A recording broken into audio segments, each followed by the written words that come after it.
pangil.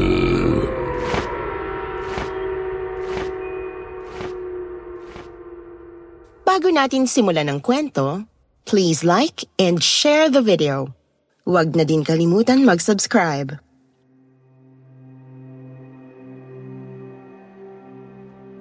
Age doesn't matter. Ika nga ng isang kasabihan na palagi kong napabasa kung saan-saan. Kaya nga, ganon ko na lang ipaglaban noon ang boyfriend ko sa pamilya ko. Nang mahigpit nilang tutulan ang relasyon namin nang dahil lang sa malaki ang agwat ng edad ko sa kanya. Mas matanda kasi ako at mas bata siya sa akin pero naniniwala talaga ako noon na para kami sa isa't isa. Yun nga lang, may mga bagay pala talagang mahirap ipilit. Lalo na kung umpisa pa lang, marami nang humahadlang. Magandang araw po sa inyo, Miss Anne, at ganoon din sa lahat ng mga kapwa ko tagapakinig dito sa channel niyong Kwentong Takip Silim. Matagal-tagal ko ring pinag-isipan kung ipapadala ko ba o hindi sa inyo ang kwento kong ito. At ngayon lang talaga nabuo ang desisyon ko. Salamat sa magaling na convincing skills ng asawa ko na katulad ko ilang taon na rin pong fan ng inyong channel. Tawagin niyo na lamang po akong Chloe. At ang kwentong ibabahagi ko sa inyo ngayon ay nangyari halos magsasampung taon na rin ang nakalilipas.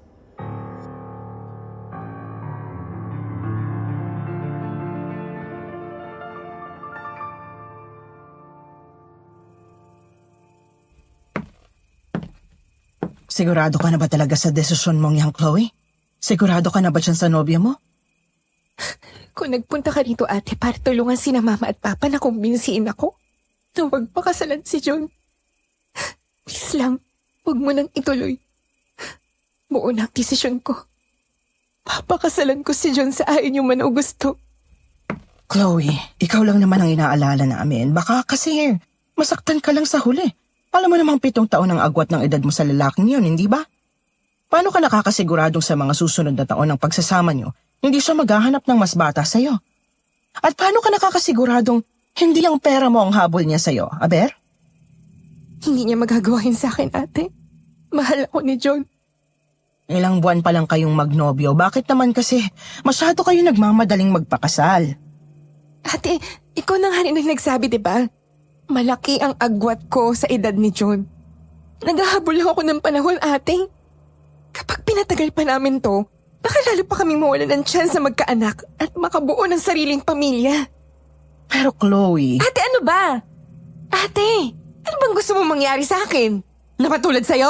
Na maging kagaya mong tumanda na lang ng dalaga dahil mapili ka at pihikan sa lalaki? Ayoko maging ganun. Ayoko maging miserableng buhay ko katulad mo. Ganun bang tingin mo, Chloe? Sa tingin mo, miserable ako dahil walang lalaki sa buhay ko? Bahala ka kung anong gusto mong gawin. Sige, magpakasal ka dyan sa lalaki mo. Basta wag kang tatakbo sa amin kapag napatunayan mong tama kami tungkol sa lalaking yan.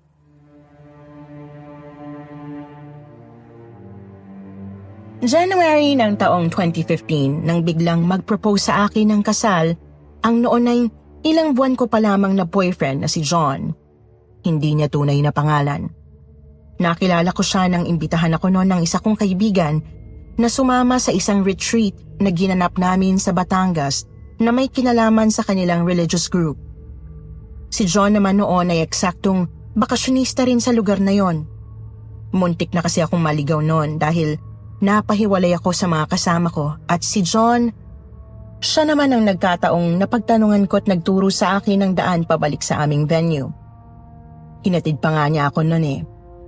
Pagkatapos noon, nagkapalitan kami ng cellphone numbers at yun na ang naging simula ng pagkakalapit namin sa isa't isa. Lalo na nang makabalik na kaming pareho sa Maynila, kung saan namin itinuloy ang ugnayan namin. 2 buwan lang din yata kaming nagligawan noon bago ako nagdesisyong sagutin siya agad. Mabait naman kasi si John, may itsura din naman siya at mukhang disente. At higit sa lahat, wala siyang pakialam kahit pa 7 taon ang tanda ko sa kanya. 33 years old na kasi ako noon habang siya naman ay 26. Kaya nga, Kahit halos wala pa kaming 1 taong mag-on noon, nag-propose na agad siya sa akin dahil gusto niya raw na magkaanak pa kami. Ako na raw kasi ang babaeng gusto niyang makasama habang buhay.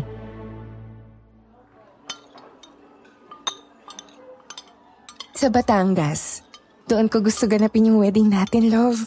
Kasi doon naman tayo nagkakilala, di ba? Sa Batangas? Bakit naman dun pa? Ayaw mo bang dito na lang tayo magpakasal sa Maynila? Para naman malapit lang tayo sa pamilya mo. Para saan pa? Wala rin naman silang balak na umattend sa wedding natin. Might as well, lubos-lubusin ko na. Gagawin ko kung anong gusto kong mangyari sa wedding natin. Kaya love, please pumayag ka na. Ano pa bang magagawa ko? Yun ang gusto mo eh.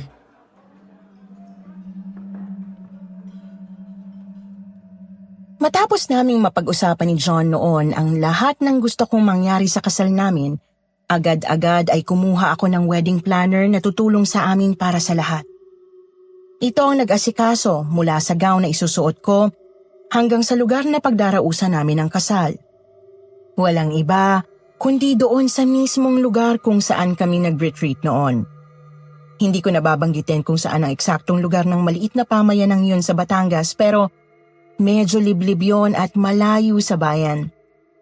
Ganun pa man, sobrang ganda naman doon. Tahimik, sariwa ang hangin, malayo sa polusyon at mababait ang mga taong nakatira. May maliit na chapel din doon kung saan sila nagsisimba. At doon din namin napiling ganapin ang aming wedding ceremony. Doon ko balak ganapin ang kasal ko. Total, wala rin naman akong balak imbitahan ng kahit na sino noon sa mga kamag-anak ko. Hindi naman problema sa akin ang pera. Dahil sa totoo lang, ng mga panahong yon ay may sarili din naman akong mga negosyo at malakas akong kumita. Sa katunayan, kaya nga naisip kong doon sa lugar na yon sa Batangas gawin ang kasal ko ay dahil naging malapit na sa akin ang pamayanang yon na ilang panahon ko na ring inaabutan ng tulong. Aaminin ko, Miss Anne, simula kasi nang maging kami ni John, lumayo ang loob ko sa mga kamag-anak ko dahil sa mahigpit nilang pagtutol sa relasyon namin. Pakiramdam ko pinipigilan nila ang kasiyahan ko. Kaya naman yon ang naging paraan ko para makaganti man lamang sa kanila. Maraming salamat po talaga sa inyo, Mang Kulas. At pinayagan nyo kaming ganapin dito yung reception namin sa property nyo. Sus, ano ba naman na rin batang ere? Abay, kulang pa nga ito para sa lahat ng mga tulong na naibigay mo sa amin. Mula nung napadpad kayo rito ng mga kagrupo mo, malaki talaga ang pasasalamat ko sa pastor ninyo. Dahil naipakalala ka niya sa amin, hulog ka ng langit, ineng. Oo nga pala, heto. Dito kami maglalagay ng mga mesa at upuan para sa magiging bisita ninyong magnobyo. Ayan nga't nagtayo pa kami ng maliit na stage sa gitna. Diyan namin ilalagay ang uupuan ninyong mag-asawa. Naglagay na nga rin kami ng habong. Para kung sakaling umulan ay hindi mababasa ang mga pagkain. Oh my gosh, ang effort naman ito, Mang Kulas. Maraming salamat ho. Love, tingnan mo, ang ganda ng ginawa nila. Oo na. Pwede ba magpahinga na tayo, Chloe? Medyo napagod ako sa biyahe. Tsaka, saan ba pwedeng ilagay itong mga gamit natin? Nabibigitan na rin ako. Alay din eh. Sumunod kayo sa akin. Diyan sa itaas ang magiging kwarto ng nobyo mo, Chloe, ineng. Ikaw naman doon sa kabilang bahay. Makakasama mo doon ang apo kong si Rita at ang iba pang tutulong sa iyo sa paghahanda para sa magiging kasal nyo sa susunod na araw. Teka. Anong ibig niyong sabihin, Manong? Magkahiwalay ho kami ng bahay na tutuluyan itong girlfriend ko? Ay uuwi ho. Pasensya ka na. Iba kasi ang tradisyon dito sa amin. Hindi katulad sa Maynila. Dito ay hindi pwedeng magkita ang mga ikakasal bago ang seremonya. Kaya hindi rin kayo pwedeng pagsamahin sa iisang kwarto.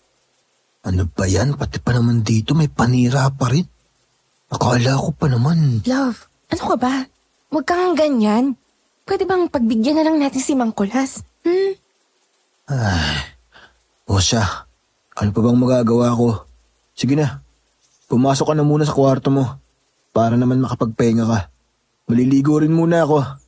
Nanlalagkit na ako sa hangin dito eh.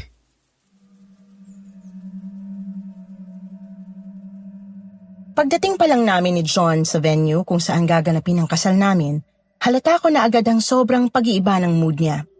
Grabe ang pagiging irritable niya na malayong malayo noon sa masayahin at mapagpasensyang John na kasakasama ko sa Maynila. Ganun pa man ay naiintindihan ko naman siya noon. Naisip kong siguro umasa lang talaga si John na magkakasama kami sa iisang bahay at kwarto dahil hindi talaga namin yun nagawa sa Maynila. Sobra kasing higpit sa akin ng mga magulang ko, Miss Anne. Ganun na rin ang ate Helena ko na isang matandang dalaga. Lumaki po kasi talaga ako sa isang pamilyang napaka-conservative at masyadong pihikan sa pagpili ng mapapangasawa naming magkapatid. Kaya nga tumanda ng dalaga ang ate ko eh. Nang hingi na lamang ako noon ng pasensya kay Mang Kulas at sinabi ko sa kanya na napagod lang talaga si John sa biyahe. Nagkibit-balikat lang naman si Mang Kulas at hindi na nagsalita pa. Pinasamahan na lang niya ako sa apo niyang si Rita papunta doon sa magiging kwarto ko. Mahimbing ang naging tulog ko ng gabing yon, Miss Anne. Ang saya-saya ng puso ko dahil ilang araw na lang ang bibilangin at sa wakas, magiging asawa ko na si John. Wala akong kaalam-alam na pagising ko, doon pala magsisimula ang isang malaking pangyayaring babago sa buhay ko.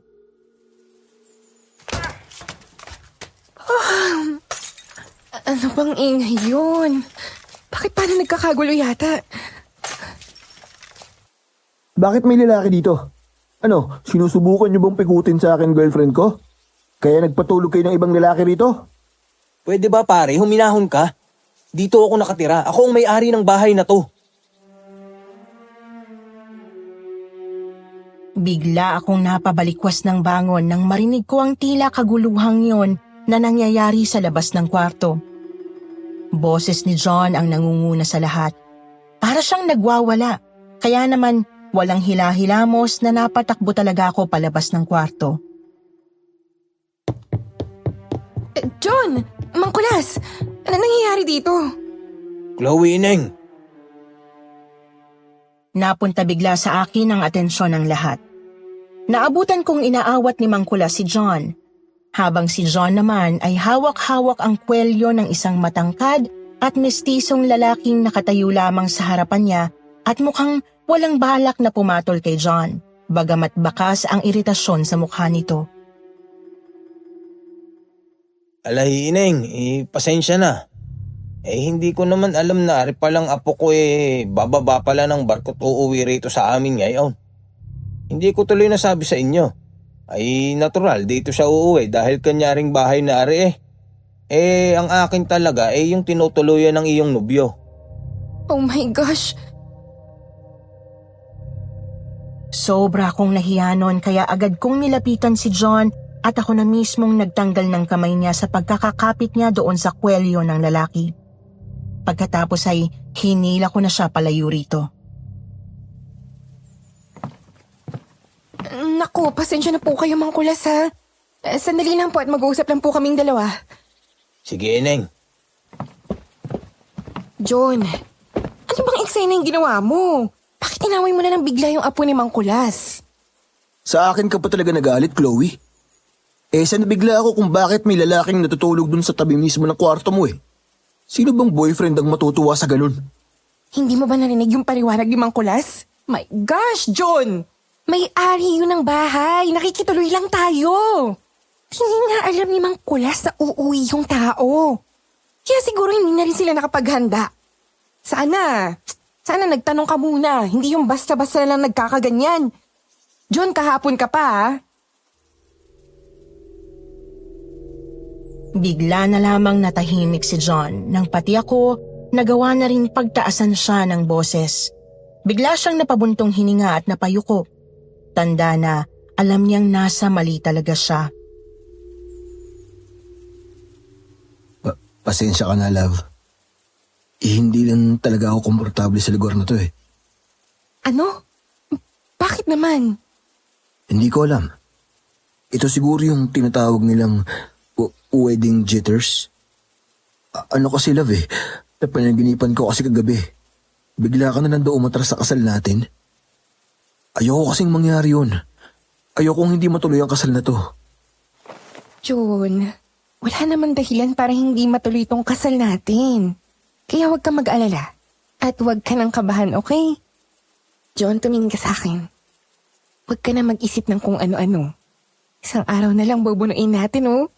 Bukas, ikakasal na tayong dalawa. Tama ka nga. Sorry talaga sa nagawa ko Kinamangkulas ka, manghingi ng sorry, okay? Ginawa naman ni John noon ang sinabi ko sa kanya. Nang hingi siya ng sorry kinamangkulas, pati na rin sa apo nito na ipinakilala niya sa amin bilang Max. Isa pala itong seaman na nagkataong kabababa lang din ng barko ng araw na dumating kami sa Batangas. Gusto sana nitong sorpresahin ng lolo niya pero nagulat siya nang abutan niyang may nagaganap palang event sa kanila. Mabuti na lang talaga at sobrang understanding ni Mang Kulas at pinatawad niya agad si John. Habang si Max naman nanatiling tahimik at walang imik sa ginawang paghingi sa kanya ng tawad ng boyfriend ko. Nakangiti siya pero alam kong may kakaibang tensyong namamagitan sa kanilang dalawa. Tahimik lang ang binata habang nakikinig pero halata sa kilos nito na hindi siya masyadong komportable kay John. Pagkatapos ng tensyonadong sandali, lumapit si John sa akin. Bago pa man siya makapagsalita, biglang nag-ring ang cellphone niya. Napatingin siya rito at tumingin ng saglit sa akin. Love, sino yan? Mga kamag-anak ko, love. Paparating na raw sila Sagutin ko lang to sandali Nagpaalam siya at dali-daling tumalikod. Dumistansya ng kaunti para sagutin ang tawag. Pero sa pagtataka ko, pagkalabas ni John noon, may mga tao akong namataang paparating. Nakilala ko ang ilan sa kanila bilang mga kamag-anak ni John. Bigla akong nalito. Akala ko ba sila ang katawagan ni John?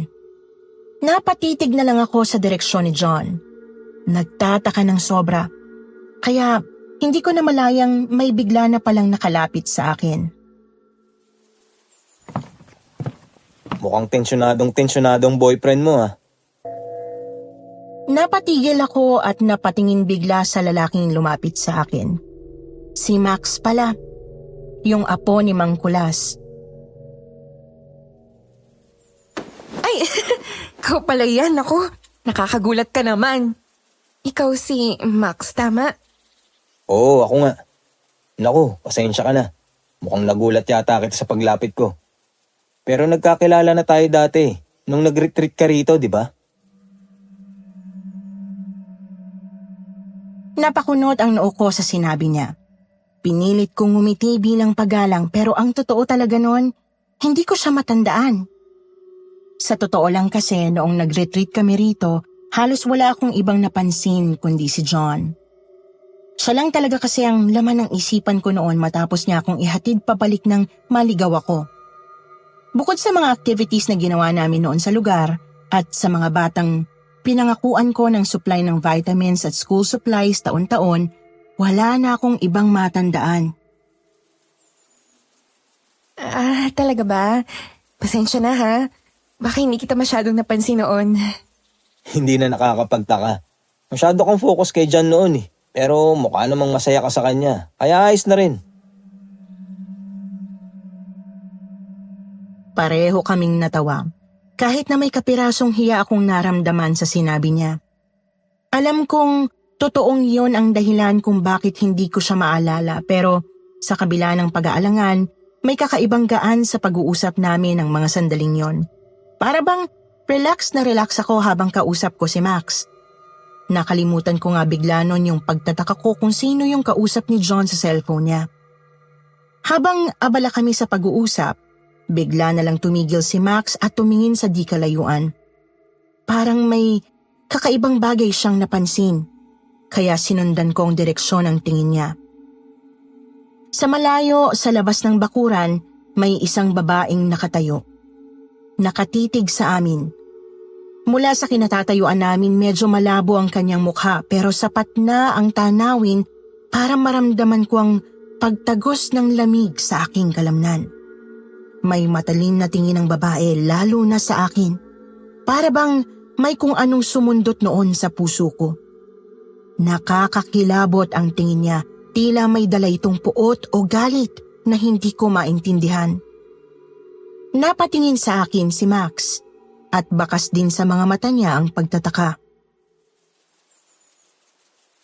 Hindi ko nga siya kilala eh. Akala ko nga bisita niyo. Hindi kasi siya taga rito. Hindi siya pamilyar sa akin.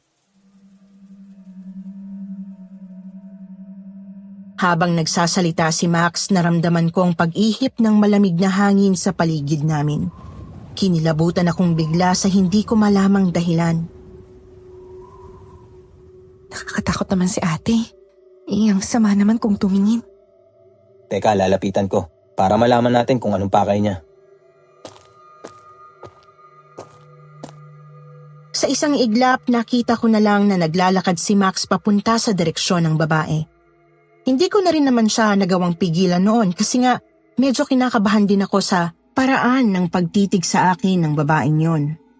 Pero bago pa man makalapit si Max sa kanya, sa isang iglap, biglang nawala ang babae na parabang naglaho siya sa hangin.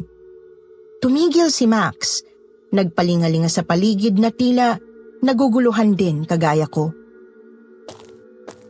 Chloe, mas mabuti siguro kung bumalik ka na lang muna sa loob. Doon mo na lang hintayin ang boyfriend mo. Hindi na ako noon nagtanong pa at sumunod na lang ako kay Max. Kahit ramdam kong natatakot pa rin ako.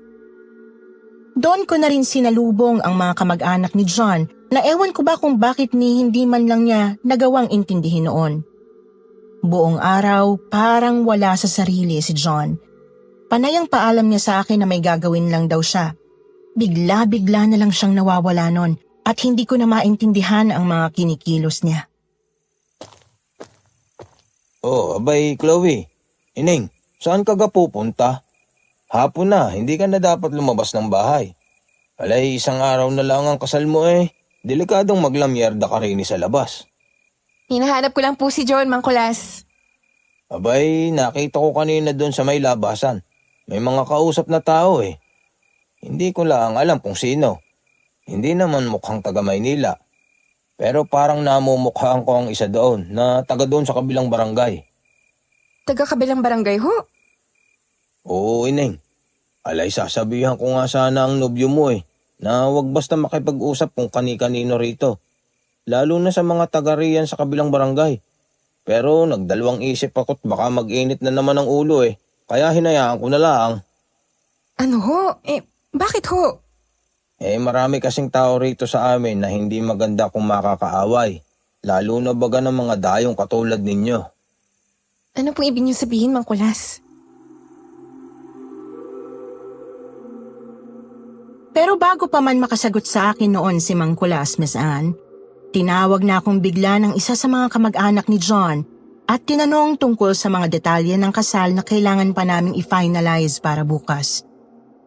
Hanggang sa gumabi na naman, hindi na ulit kami pinayagan pang magkita ni John dahil na rin nga sa mga pamahiing sinusunod ng mga taga roon sa lugar. Sobrang nahihiwagaan na talaga ako doon sa mga nangyayari pero iniisip ko na lang na baka dala lang yon ng kaba ko dahil sa nalalapit naming kasal. Pinilit kong makatulog ng maaga ng gabing yon pero hating gabi na ay pagulong-gulong pa rin talaga ako sa kama. Ano ba yan? Hindi ako makatulog. Ay, kabangon na nga lang muna. Lumabas ako noon ng kwarto para sana kumuha ng maiinom na gatas nang sa ganon, sa wakas ay makatulog na rin ako. Naabutan kong bukas pa rin ang pintuan at bintana ng salas. Mukhang nakalimutan yatang isara ni Rita kanina bago sila matulog. Expose na expose patuloy ang bahay. Lalapit na sana ako para isara ang mga yon pero ganun na lang ang laki ng gulat ko dahil nang mapadaan ako sa tapat ng bintana, bigla na lang may humila sa akin pabalik sa tagong parte ng bahay. Max? Oh my gosh, naku! Ikaw lang pala! Bakit mo naman ako ginulat? Pasensya ka na kung nagulat kita, Chloe. Saan ka ba pupunta? Gabi na. Delikado na para sa'yo na lumabas pa ng ganitong oras. Hindi naman ako lalabas, Max. Isasara ko lang sana yung pintuan at bintana. Mukhang naiwan atang bukas ng pinsan mo eh. Ah, ganun ba? Hayaan mo't ako nang magsasara. Mabuti pa, bumalik ka na lang dun sa kwarto mo. Pansin ko noon na parang hindi mapakali si Max kaya naman nagtaka ko. Bakit ba? Parang aligaga ka yata, Max. Kinakabahan ako sa'yo eh. May nangyari ba? Chloe, ang totoo kasi niyan. Halatang nag-aalinlangan si Max na ituloy noon ang sasabihin niya. Ano? Max? Naghihintay ako. Ano ba talaga yung gusto mong sabihin? Chloe, hindi ko gustong makialam sa inyong dalawa ng boyfriend mo. Pero sa tingin ko, kailangan mo tong malaman. Ano nga? Nakita ko kasi yung boyfriend mo. May kausap na babae. Oh, ano naman ngayon?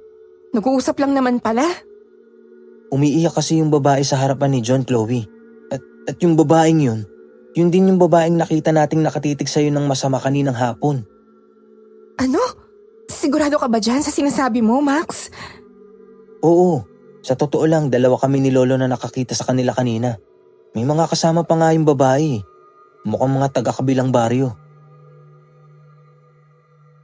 Doon ko biglang naalala yung sinasabi sa akin ni Mang Kulas kanina na naputol nang tawagin ako ng isang kaanak ni John. Nakaramdam ako ng kaba sa narinig ko. Napuno ng sobrang pagtataka ang isip ko kaya naman nagdesisyon akong lumabas ng bahay kahit gabi na para kumprontahin si John na nang mga sandaling yon ay natutulog na rin sa kwarto niya sa kabilang bahay. Hindi na ako nagawang pigilan pa ni Max sa sobrang bilis ng naging pagkilos ko. John! John! Buksan mo nga itong pintuan! Chloe, ikaw pala. Love, anong... John, umamin ka nga sa akin. Sino yung babaeng kausap mo raw kanina? Ang sabi sa akin ni na Max at Mang Kulas, nakita ka raw nilang nakikipag-usap ng ilang taga-barangay doon.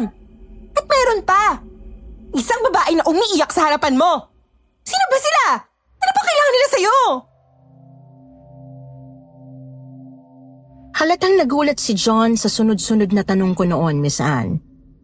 Halata rin sa mukha niya na bagong gising lang siya, kaya hindi rin talaga siya agad nakapag-react. Pero maya-maya, bigla na lang siyang napabuntong hininga at natatawa akong sinagot. Yun ba? Hindi ko na sana sasabihin sa iyo tungkol doon, love eh. Kasi ayoko mag-alala ka. Pero kanina, habang nagyayosi ako doon sa labas, bigla na lang akong nilapitan ng babaeng yun habang umiiyak siya at sinasabing bumalik na raw ako sa kanya. Nagtaka nga ako nun eh. Kasi hindi ko naman siya namumukhaan. Hanggang sa biglang lumapit na rin sa amin ng mga kamag-anak niya na kanina pa pala siya hinahanap. Yun, may sira pala sa ulo yung babae, love. Buhat daw ng iwanan ito ng asawa niya. Nawala na sa sarili yung babae. Tapos, ang sabi pa sa akin ng isang kamag-anak niya, kamukha ko raw yung nawawala nitong asawa. Kaya siguro, panay ang pilit niya sa aking sumama kanina sa kanya pa uwi. Humingi naman sila sa akin ng pasensya bago sila umalis eh. Bigla na lang akong nakahinga ng maluwag noon dahil sa naging paliwanag sa akin ni John. Nakaramdam din ako ng hiya sa kanya dahil nagawa ko pa siyang paghinalaan gayong isang araw na lang ikakasal na kami. Pasensya ka na talaga, love, ha? Kala ko talaga niloloko mo ko eh. Masyado naman kasing malisyoso yung maglolong yan. Tignan mo. Muntik pa tayong mag-away dahil sa kanila. Talaga yatang gusto nilang sirayin tong kasal natin eh.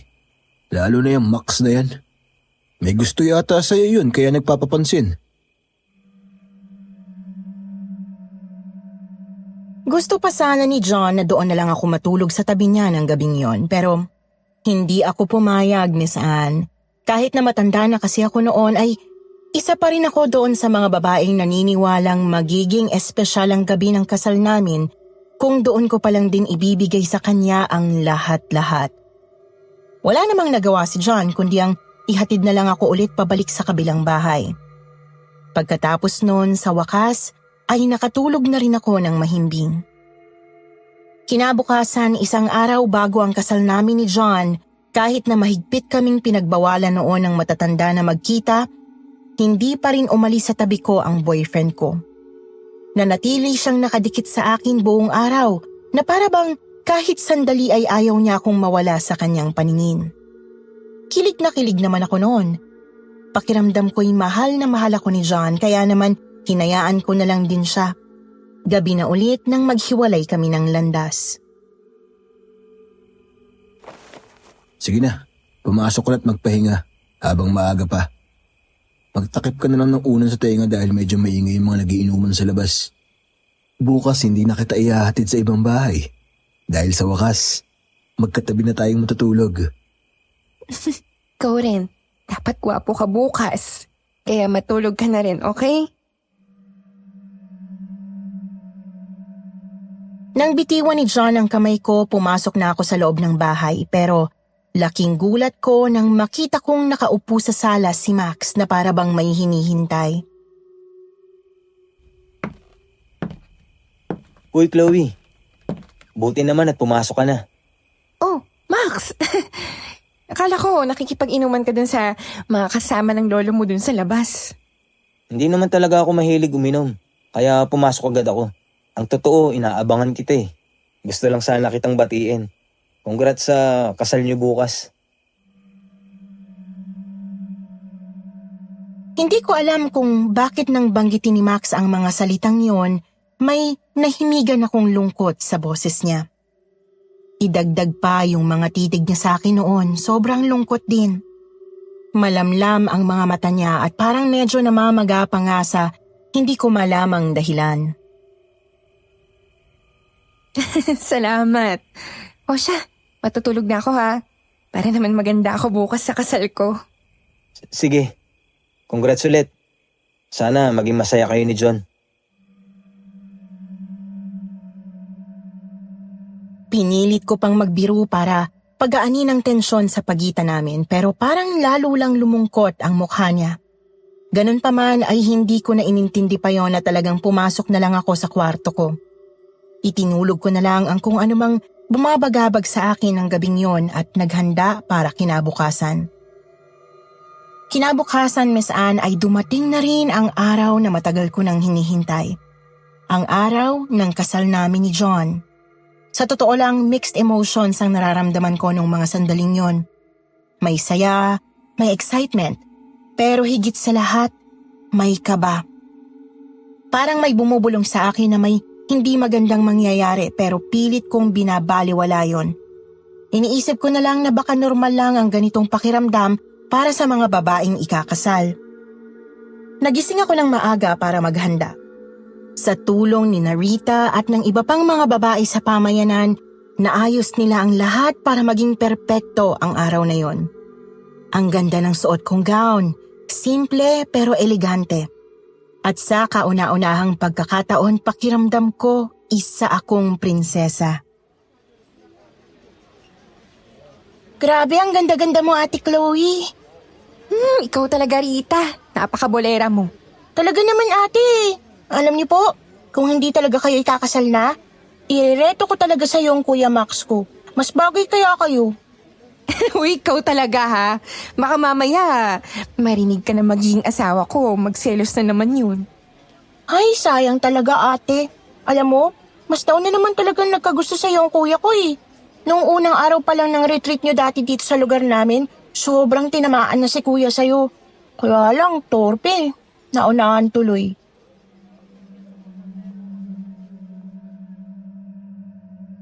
Si Rita, ang isa pang apo ni Mang Kulas, at ang iba pang mga kababaihan sa pamayanang yon ang tumulong sa akin sa paghahanda.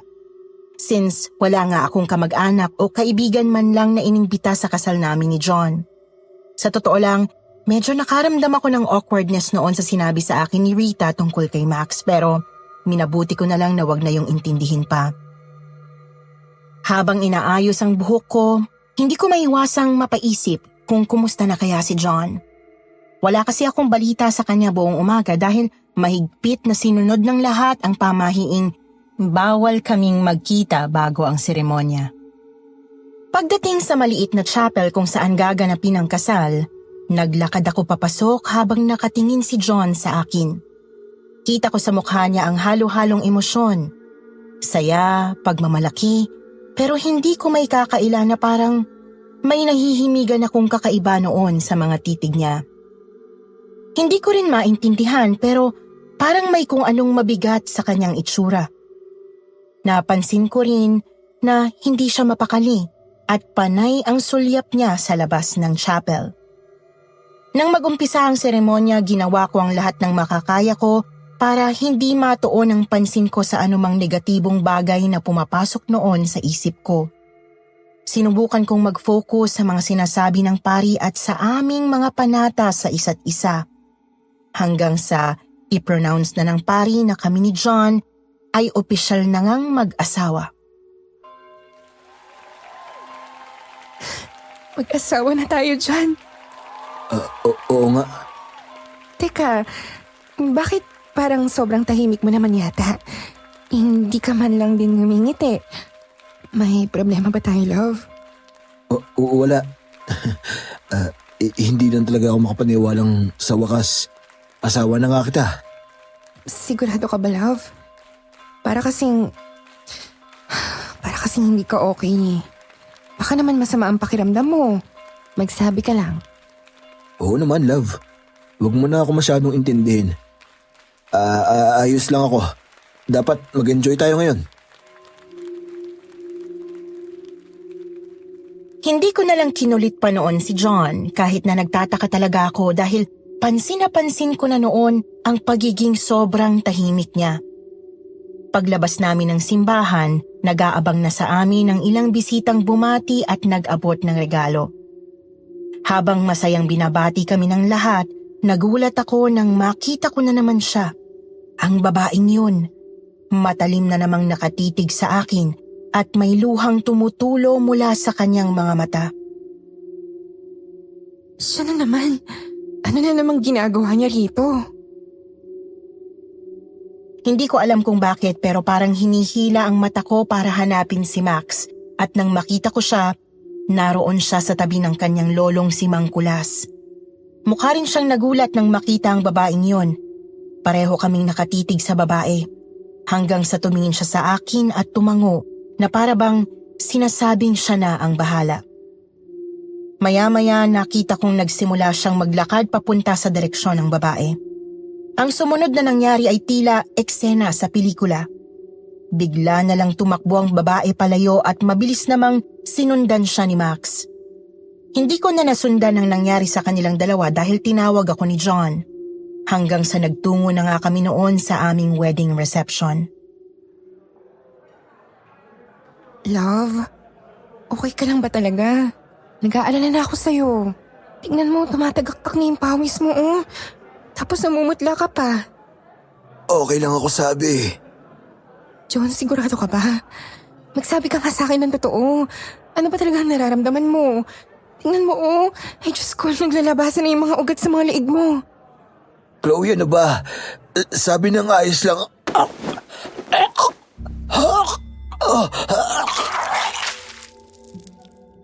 Miss Anne, halos maluha ako sa gulat at kaba nang bigla na lang magsuka si John sa harapan ko. Bukod pa ron, ang isinuka niya ay hindi ordinaryo.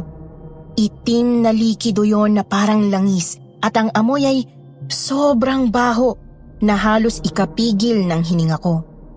Umaalingasaw yon sa paligid kaya napatayo ako mula sa pagkakaupo sa kanyang tabi. John, ano yan? Love, ano nangyayari sa'yo?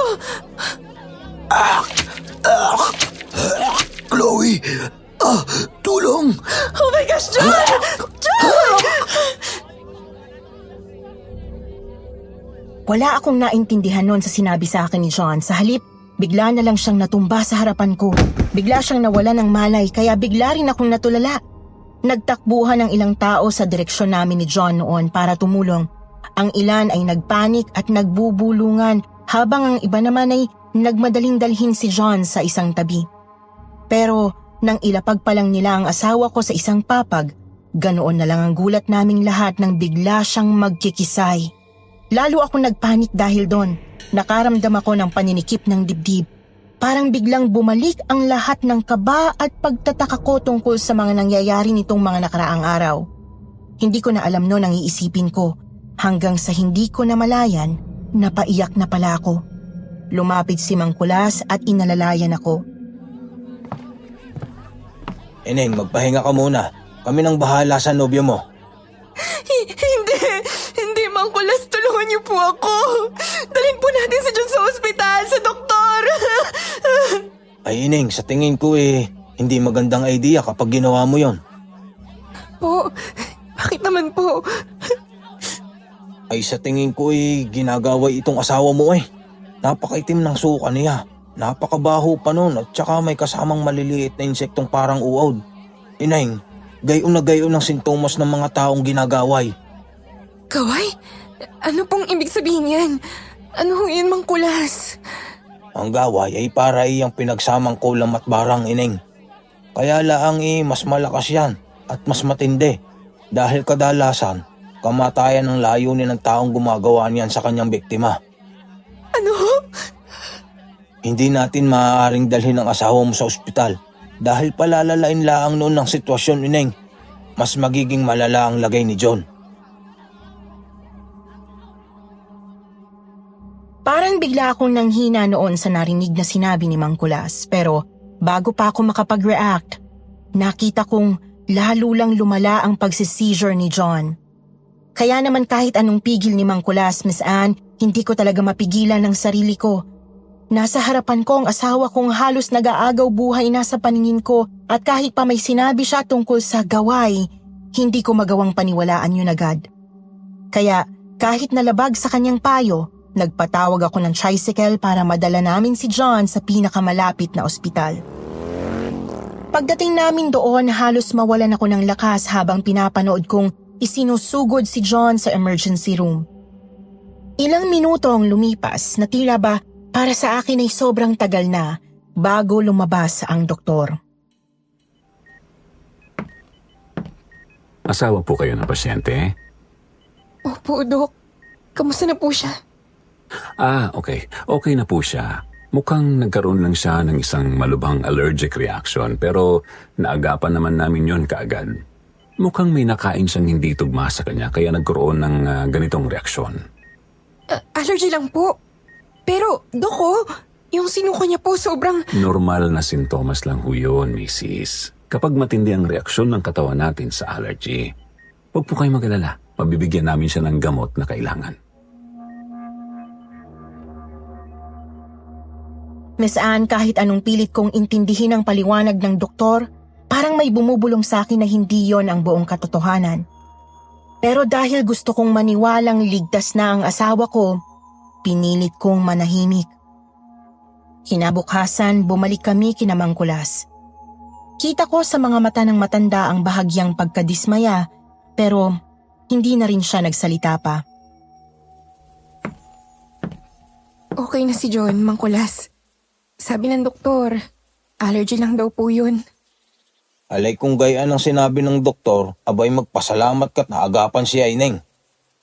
Oo nga ho eh. Baka kailangan niya lang din ho magpahinga.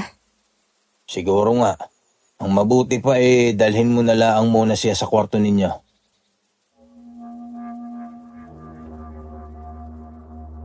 Pero sa kabila ng sinabi niya, halata pa rin sa mukha ni Mang Kulas na hindi siya kumbinsido. Sa paraang pagtitig ni Mang Kulas kay John, para bang may alam ito na hindi sinasabi sa akin. Pero hindi ko yun binigyang pansin dahil ayoko nang isipin pa na meron talagang kababalaghang nangyayari sa noon ay asawa ko lang si John. Ayokong sirain ang nagsisimula pa lang naming pagsasama dahil sa mga paniniwalang hindi ko naman alam kung may basihan ba talaga. Sa mga sumunod na araw, napansin ko ang malaking pagbabago kay John. Tahimik siya, halos hindi umiimik at madalas nakatulala.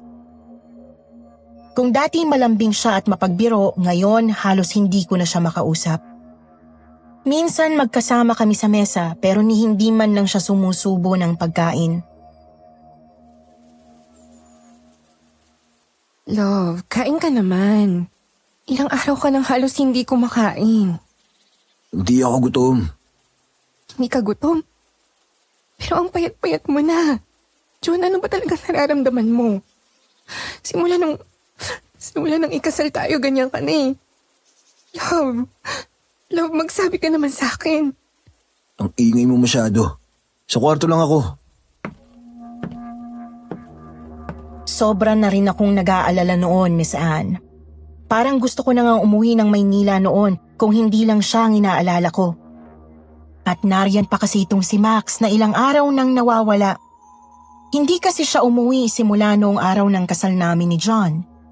Nagtanong-tanong na kami sa mga taga roon pero kahit isa, walang nakakaalam kung saan siya nagpunta. Pero ang sabi ni Rita, nag-text naman daw ang kuya niya na nasa paligid lang siya, may inaasikaso lang. Sa ikatlong gabi ng honeymoon week sana namin ni John, nagising ako sa gitna ng hating gabi. Doon pa rin kami tumutuloy noon sa bahay ni Mang Kulas. Madilim ang paligid ng gabing yon pero ramdam ko ang presensya ni John. Nang igalaw ko ang ulo ko, nakita ko siya. Nakaupo sa paanan ng kama. Nakatalikod sa akin. John, anong ginagawa mo? Bakit hindi ka patulog? Dahan-dahan, Miss Anne, bigla na lang ako noong hinarap ni John at pagkakita ko sa mukha niya, muntik na akong mapasigaw. John, bakit puro dugo ka? Oh my gosh! Saka, bakit hawak mo yung pusa ni Rita? Diyos ko po! John, bakit mo kinakain yan? Ano nangyayari sa'yo? Gutom ako. Gutom na ako, Chloe. Gutom na gutom pa ako. Kailangan kong kumain. Baka naman pwedeng patikimin mo ko ng laman mo. Kahit kaunti lang. Miss Anne, halos mawalan ako ng ulirat sa sinabi niya. Dahan-dahan siyang lumapit sa akin. Hawak pa rin ang dugo ang katawan ng pusa na halos maubos na niya ang ulo. Konti lang naman, Chloe. Hindi mo naman siguro ipagkakait yun sa akin, di ba? Asawa mo naman ako. Gusto mo bang mamatay ako sa gutom? John, anong sinasabi mo? Ako ang asawa mo. Hindi mo pwedeng gawin to sa akin. Huwag ka lalapit. John, dyan ka lang. Please, huwag mo gawin sa akin to. Ano ba nangyayari sa'yo? Bigla siyang sumugod sa akin. Dinamba niya ako at agad ay napahiga ako sa higaan naming mag-asawa. At sa sobrang takot ko, halos hindi ako makagalaw. Pero bago pa man niya ako tuluyang magawa ng kahit na ano, isang malakas na tunog ng pagbukas ng pinto ang narinig ko. Chloe, lumayo ka sa kanya! Max! Ikaw na naman? Layuan mo si Chloe, pare. Mapapahamak siya sa kamay mo. Gawin mo na ang sinasabi ko habang may natitira pang katinuan siya sa isip mo. At sino ka para diktahan ako? Ano ba talaga nangyayari sa kanya? Chloe, lumayo ka dyan sa lalaking yan. Wala siyang gagawing maganda sa'yo. Maniwala ka sa akin. Si Max. Parang isang bayani na sumulpot mula sa kawalan para iligtas ako. Hawak ang isang matalim na balisong. Nanginginig pa rin ako sa takot nang makita kong bigla na lang niyang sinugod si John at inundayan ng saksak. Max, anong ginagawa mo? Oh my gosh, itigil mo yan! Huwag mo akong pigilan, Chloe. Hindi mo naiintindihan. Mapapahamak ka lang sa kamay ng lalaking yan. Max, ano ba ginagawa mo? Max, ano sinasabi mo? Huwag mong saktan yung asawa ko! Hindi siya ang asawa mo, Chloe. Hindi si John ang lalaking inakala mong kilala mo. Ginagamit ka lang niya. Ano bang ibig mong sabihin, Max? Max, naguguluhan na ako. Mamaya na ako magpapaliwanag sa'yo. Tumakbo ka na muna. Humingi ka ng tulong kina Lolo. Tumakbo ko palabas ng kwarto at sinunod ang sinabi ni Max kahit na sobrang nalilito ko noon. Natakot kasi akong bigla sa nakita kong kilos ni John, pati na rin sa ginawa nito sa pusa ni Rita. Nagtawag ako ng tulong. Kahit yung mga kamag-anak ni John na noon ay nananatili pa rin kasama namin sa lugar, nagawa na ring sumugod. Pagbalik namin sa kwarto ni John, naabutan naming nasa ibabaw ni Max ang asawa ko at handa na nitong sagpangin ang kanyang leeg. Nakaumang na ang ngipin ni John noon sa leeg ni Max, na pilit namang nagpupumiglas. Parang isang mabangis na halimaw si John noon. Animo siya'y nauulol sa sobrang gutom. Dahil doon marami ang kumuyog noon kay John para lang mapahiwalay siya kay Max. 5 lalaki yata noon ang nagtulong-tulong na alisin siya dahil sobrang lakas talaga ni John. Nang mapaghiwalay nila ang dalawa, iniupo nila ang asawa ko sa kama. Kumalma naman ito pero matalim pa rin ang tingin niya sa aming lahat. Namumula ang mga mata niya. Naglalaway din siya at hindi ko mapigilang mandiri sa kanya dahil doon. John, itigil mo na yan! John, ano ba talaga nangyayari sa'yo? Yan na nga baga ang sinasabi ko, Ineng. Yung gaway na ipinataw sa asawa mo, hindi lang yung simpleng pagbibigay laang ng sakit sa kanya. May kumukontrol sa utak niya. Mukhang ginawa siya nitong katulad ng mga nilalang na hayok sa laman at dugo ng tao. Aswang. Ginawa siyang aswang ng gumagaway sa kanya, Chloe. Yun mismo ang narinig ko na sinabi ng babaeng sinundan ko nung araw ng kasal ninyo ni John. Na wala nang iba kundi ang tunay na asawa ng lalaking pinakasalan mo. Ano? Max, ano sabi mo? Pasensya ka na sa sasabihin ko, Chloe. Pero nalaman kong matagal na palang pinagtataguan ni John ang dati niyang asawa na isang manggagaway doon sa kabilang barangay. Matagal na kasing hindi gusto ni John ang buhay dito sa probinsya kasama ang asawa at anak niya na itinago niya rin kahit sa mga kamag-anak niya. Kaya iniwan niya sila, Chloe. Pagkatapos naghanap siya ng babaeng mag-aahon sa kanya sa hirap. Isang babaeng mabilis niyang mauuto at mabilis niyang mapapapayag sa lahat ng gusto niya. At ikaw yun, Chloe. Miss Anne, para akong pinagbagsakan noon ng langit at lupa dahil sa narinig kong mga salitang yon mula kay Max. Hindi ako makapaniwala. Hindi pwedeng totoo ang sinasabi niya pero paanong hindi ko paniniwalaan ang sinasabi ni Max gayong sa harap ko mismo naroon si John, ang lalaking pinakasalan ko na parang isang hayop na sinapian ng kung anumang demonyo. Hindi rin makapaniwala ang mga kamag-anak ni John na kasalukuyang nanonood sa harapan ng madilim at nakakapanindig balahibong eksenang nagaganap sa maliit naming kwarto. Isa sa kanila ang bigla na lamang kinwelyuhan si Max at sinabing nagsisinungaling lang daw siya. Totoong sinasabi ko. Kung gusto nyo, tanungin nyo mismo ang asawa niyang manggagaway sa kabilang barangay. Nakita ko siya at narinig ko ang lahat ng sinabi niya. Ginamit niya ang itim na mahika para gawing halimaw si John bilang ganti. Huwag na kayo mag-away! Ano pang gagawin natin? Si John, kailangan natin siya tulungan. John? Si John, nasaan? Nakawala siya! Paglingon kong muli sa direksyon ni John kanina, kung saan siya iniupo ng grupo ng kalalakihang kasama naming tumakbo rito, bigla na lang siyang nawala doon. Wala man lang sa amin ang nakapansing bigla na pala siyang nakawala at tumakbo patakas. Para bang sobrang bilis niyang kumilos at sa isang iglap, narinig namin ang sigaw ni Rita mula sa kabilang bahagi ng bahay. Tulungan niyo ako! Ate Chloe! Kuya Max! Lolo! Diyos ko, si Rita! Ang apo ko! Punyeta, John! Huwag ang pinsan ko! Nagmamadali kaming lahat na tumakbo papunta sa direksyon ni Rita, pero bahagya na kaming nahuli ng dating. Pagdating namin sa sala, nakita namin si John na nakadagan kay Rita. Ang dalagita ay may malalim na hiwa sa dibdib na tila gawa ng mga kuko ni John na ngayon ay bigla na lamang humaba at tumulis. Tumutulo ang dugo mula sa sugat ni Rita at si John, Si John ay dinidilaan ng umaagos na dugo mula rito. Parang biglang nanghina noon ang tuhod ko, Miss Anne. Gusto kong masuka dahil bigla na lang bumaliktad ang sikmura ko pero pinalakas ko ang loob ko. John! John, tama na. Nakikiusap ako sa'yo. Itigil mo na to. Ay hayop kong lalaki ka! Hindi ka na tao! Papatayin kita sa ginawa mo sa apo ko! Sa sobrang galit, mabilis na kumuha ng pamalo si Mang Kulas. Sinubukan niyang kunin ang atensyon ni John habang ang ilan sa mga kamag-anak nito ay nagmadali upang buhatin si Rita palayo.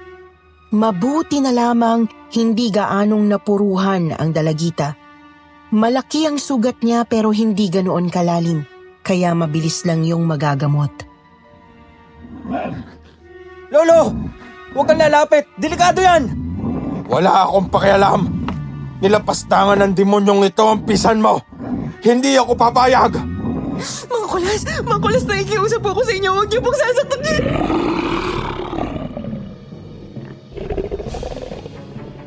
Hindi ko nagawang pigilan si Mang Kulas nang bigla na lamang niyang hampasin sa mukha ng dinampot niyang buntot pagi si John.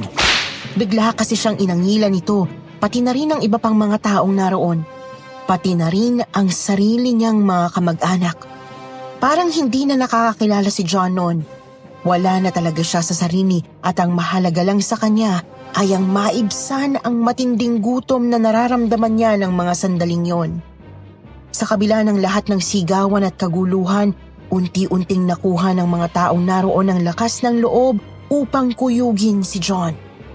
Ang mga kalalakihan kabilang na si Max ay pilit na inaawat si John mula sa muling pag-atake. May ilan pang ang gumamit ng lubid upang igapos siya. Tama na! Huwag niyo po siya sasaktan. Maawa po kayo. Chloe, hindi mo naiintindihan. Hindi na siya si John.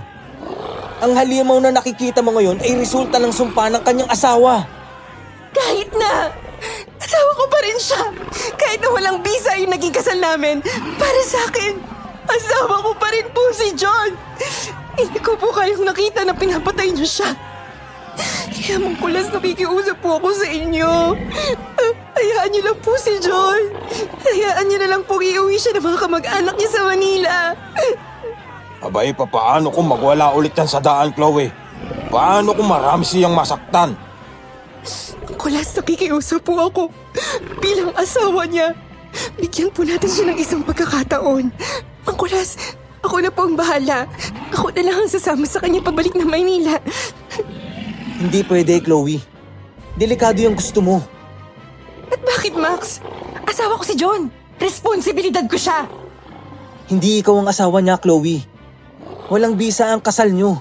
Isa pa, mapapahama ka sa kanya. Nakita ko ang labis na pagtutol sa mukha ni Max nang sabihin ko yon kay Mang Kulas.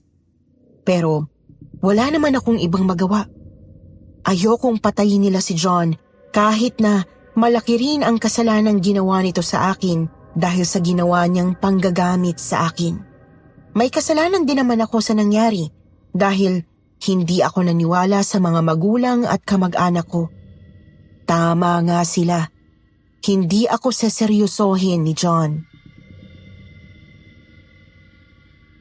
Nakikiusap po ako sa inyo, Mang Kulas. Pakawalan niyo po si John, please. Kung talagang gusto mo siyang ihatid, pumayag kang sumama ako sa inyo sa Maynila. Gusto ko lang makasiguradong maayos ang magiging lagay mo, Chloe. Tango na lang noon ang naisagot ko kay Max bago ko muling bumaling kay Mang Kulas. Matapos ang mahabang usapan at pakiusap, pumayag din ang mga tao sa pamayanan. Ang kondisyon lamang nila ay ang hindi na pagbabalik ni John sa lugar na yon. Kung sakasakaling hindi magbago ang asawa mo, Chloe, at patuloy niyang ilagay sa panganib ang ibang tao, abay, pasensyahan na lang tayo. Salamat, Mang Kulas. Salamat po. Pangako, gagawin ko ang lahat para maayos lang ang lahat ng ito. Miss Anne, Habang ini-escort kami ng van pa uwi sa Maynila, mahigpit akong nakahawak sa kamay ni John.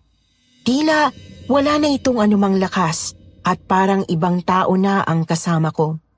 Ang kamay niyang dating mainit at puno ng pagmamahal, ngayon ay malamig at parang wala ng buhay. Hindi ako makatingin ng diretso sa kanya. Hindi dahil sa galit o takot, kundi sa kawalan ng pag-asa. Gusto kong bumalik siya sa dati, gusto kong bumalik ang lahat sa normal, pero alam kong imposible nang mangyari yon. Si Max naman habang nasa biyahe kami ay tahimik lang. Halata sa kanya ang tensyon at pagkabahala, pero wala siyang binibitiwang salita. Ang mga mata niya ay nakatuon lamang sa daan, ngunit alam kong kahit siya ay nag-iisip ng malalim. Max, sa tingin mo, may pag-asa pa kayang bumalik si John sa dati? Hindi ko alam, Chloe. Sa totoo lang, hindi na siya ang John na nakilala mo. Kahit anong gawin natin, mukhang hindi na siya babalik sa dati. Pero kung totoo ang karma ang nangyari sa kanya, baka kailangan niyang harapin yun at pagbayaran ng lahat ng ginawa niya. Hindi lang sa asawa niya, kundi pati na rin sa'yo. Hindi ko alam kung kaya kong tanggapin yan, Max. Siya pa rin yung asawa ko. Mahal ko pa rin siya. Chloe, mahalaga ang pagmamahal. Pero minsan hindi sapat yun para iligtas ang isang tao. Lalo na kung siya na mismo ang nagdala sa sarili niya sa ganitong sitwasyon. Biktima ka rin, Chloe. Kailangan mo ring tulungan ang sarili mo. Huwag kang mag-alala. Malalampasan mo rin to.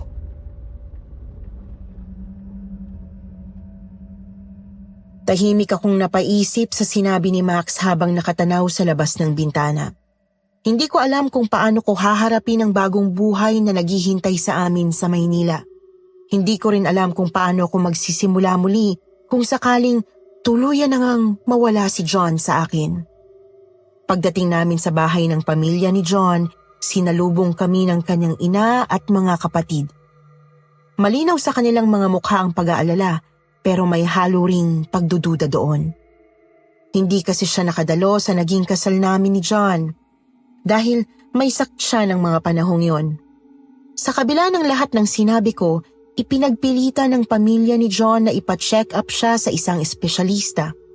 Isinama ko sila sa ospital kahit pa gusto kong manatili sa tabi ni John. Sa loob-loob ko, umaasa pa rin akong baka may paliwanag ang siyensya para sa nangyari sa kanya. Doon, sinabi sa amin ng doktor na si John daw ay mayroong schizophrenia. Isa yung sakit sa pag-iisip na nagdudulot ng hallucination sa isang taong meron nito. Dahilan para makagawa sila ng mga bagay na hindi naman nila gusto. Sa totoo lang gusto kong maniwala sa diagnosis na yun ng doktor kung hindi ko lang nakita kung ano ang nangyari noon sa Batangas. Nasaksihan kasi mismo ng mga mata ko ang lahat, kaya naman mahirap para sa akin ang maniwalang may sakit lang sa isip ang dati kong boyfriend. Max, tama ka nga. Lahat ng sinabi mo tungkol kay John, totoo pala. Totoo pala na may asawa siya noon pa, bago pa kami magpakasal. Pero Max, gusto ko pa rin makita ang asawa niya. Gusto ko siyang kausapin para humingi ako ng tawad. Tawad? Chloe, wala kang kasalanan dito. Biktima ka lang. Hindi mo kailangang humingi ng tawad sa kahit na sino. Pareho lang kayong biktima ng panloloko ni John. Alam ko, Max, pero gusto kong gawin to para kay John. Para sa katahimikan niya. At para na rin sa akin. Hinayaan ako ni Max kahit pa hindi siya kumbinsido sa desisyon kong bumalik sa Batangas. Umuwi ulit kami sa kanila para lang hanapin at puntahan ang tunay na asawa ni John. Pero nang muli naming balikan ang lugar, wala na raw ito doon. Ayon sa mga residente, umalis na yung babae. Kasama ang anak nitong mag-iisang taong gulang pa lamang daw ng mga panahong yon. Doon din namin nalaman na ito palang si John, biktima ng pikot. Ayon sa mga napagtanungan kasi namin sa kabilang barangay, bakasyonista lang daw si John sa kanila noong pikutin ito ng manggagaway na itago na lang natin sa pangalang Myrna. Kaya napilitan si John na pakasalan ito ng palihim dahil bigla niya itong nabuntis ng hindi sinasadya. Wala na siya, Max. Wala na akong magagawa para makabawi sa kanya. Ni hindi man lang ako nakapag-sorry. Siguro, pakiramdam niya, nagawan ko sila ng padre de pamilya. Wala kang kailangang bawiin, Chloe. Hindi mo kailangang dalhin ang bigat ng kasalanan ni John. Mas mahalaga ngayon, alagaan mo ang sarili mo at kalimutan mo na ang nakaraan. Parang ang hirap naman kasing gawin yun. Napakahirap. Kaya mo yan, Chloe. Tsaka, andito naman ako. Hindi kita pababayaan. Sa puntong yon, nagsimula akong tanggapin ang katotohanan. Hindi ko na mababago ang nangyari. Hindi ko na rin maibabalik si John sa dati. Ang pamilya ni John ang nagdesisyong ipa-admit siya sa isang mental institute. Pero doon ay lalo pang lumala ang kondisyon niya. Hindi na siya bumalik sa normal. Nabalitaan ko na lang, Miss Anne, na naging isa pa raw si John sa pinakamalalang pasyente ng naturang institute, kung saan ilang beses na siyang muntik na makapatay ng ilang nurses, pati na rin kapwa niya mga pasyente sa loob nun. Kaya naman kinailangan pa siyang i-isolate sa lahat. Ang huling balita ko tungkol sa kanya, matapos daw siyang ilayo sa ibang pasyente ay tumanggi na si John na kumain ng kahit na ano. Kung hindi siya bibigyan ng hilaw na karne o laman loob. Dahil doon ay nangayayat siya ng husto. Hanggang sa kalaunan, nalagutan siya ng hininga sa dami ng naging komplikasyon niya dahil sa ginagawa niya sa kanyang sarili. Sobra akong nalungkot noon sa nangyari, Miss Anne. Ilang buwan ko ring ipinagluksa ang pagkawala niya. Miss Anne, hindi naging madali ang pagtanggap ko sa lahat ng nangyari. Pero sa gitna ng lahat ng ito, si Max ang naging sandalan ko. Hindi niya ako iniwan. Kahit noong bumalik siya sa barko, nanatili kaming magkausap hanggang sa magdesisyon siyang bumaba ulit at opisyal na ligawan ako. Sa tradisyonal na paraan nanligaw si Max sa akin. Pinakilala niya ang sarili niya sa pamilya ko at agad nila siyang nagustuhan. Chloe, alam kong mahirap para sa'yo na magtiwala ulit sa lalaki. Pagkatapos ng nangyari sa inyo ni John. Pero sana bigyan mo ako ng chance para patunayan ang sarili ko sa'yo. Natatakot ako, Max. Natatakot ako na baka mangyari ulit sa akin yung nangyari noon. Chloe, hindi ako katulad niya.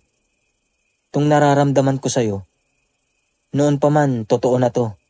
Bago mo pa siya makilala. Kung hindi lang ako naunahan ni John noon, edi sana ako ang unang nanligaw sa'yo. Hindi mo sana naranasan sa kanya yon. Alam ko yun. Sinabi na rin sa akin ni Rita yung tungkol dyan, pero... O sige, bibigyan kita ng pagkakataon. Talaga? Salamat, Chloe. Promise, hindi ka magsisisi sa desisyon mong yan.